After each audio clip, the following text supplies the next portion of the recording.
The antidepressant dilemma. Why long-term use remains uncertain for millions, antidepressants are a lifeline. Yet, even after years of use, fundamental questions linger.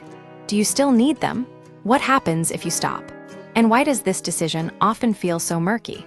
The truth is, the medical establishment hasn't always been forthcoming about the complexities of long-term antidepressant use, leaving many patients navigating withdrawal and dependence in a vacuum of uncertainty.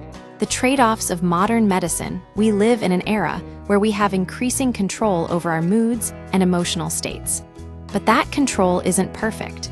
Psychiatrist Awais Aftab explains that medical progress has simply given us more choices, each with its own set of trade-offs. The question isn't whether to take medication, but whether we can live with the uncertainty of having that choice. Clinicians often fail to address the emotional toll this takes. Patients may feel relief from symptoms while simultaneously resenting their dependence on a pill.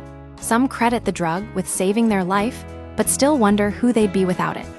The core issue is that too few psychiatrists are trained to explore these feelings, leaving patients to grapple with ambivalence alone. Tapering off. A minefield of uncertainty. One of the biggest fears among long-term users is withdrawal. Selective serotonin reuptake inhibitors, SSRIs, the most common type of antidepressant, can cause dizziness, nausea, brain zaps, and even rebound anxiety when discontinued.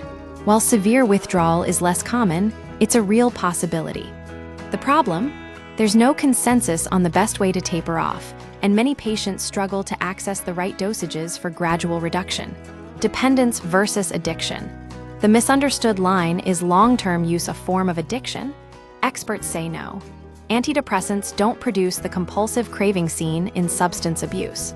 However, physiological dependence is real, the body adapts, and stopping can trigger unpleasant withdrawal symptoms. Psychological dependence also plays a role. If you've internalized the idea that you need the pill to function, stopping feels impossible. This isn't addiction, but it can keep people on medication for decades out of fear rather than necessity. Why research lagged behind reality for decades?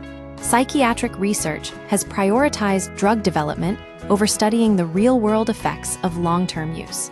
Funding hasn't flowed to prescribing studies, and some clinicians dismiss withdrawal as rare or mild. This bias leaves patients vulnerable and reinforces the idea that stopping is either easy or impossible. Aftab points out the need for better measurement tools, rigorous tapering trials, and updated clinical guidelines. Deprescribing should be a core skill for every psychiatrist, not an afterthought. The MAHA movement. A complicated factor. Figures like RFK-Jr. and the MAHA movement have brought attention to antidepressant harm, but their agenda complicates the issue. While their criticisms resonate with some, their political motives and lack of scientific rigor could lead to confusion, stigma, and restricted access to medication.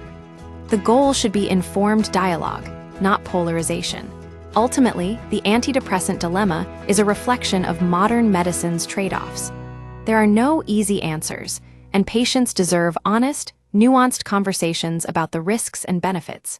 The psychiatric establishment must prioritize research into withdrawal, deprescribing, and the emotional realities of long-term use to ensure that those conversations can happen.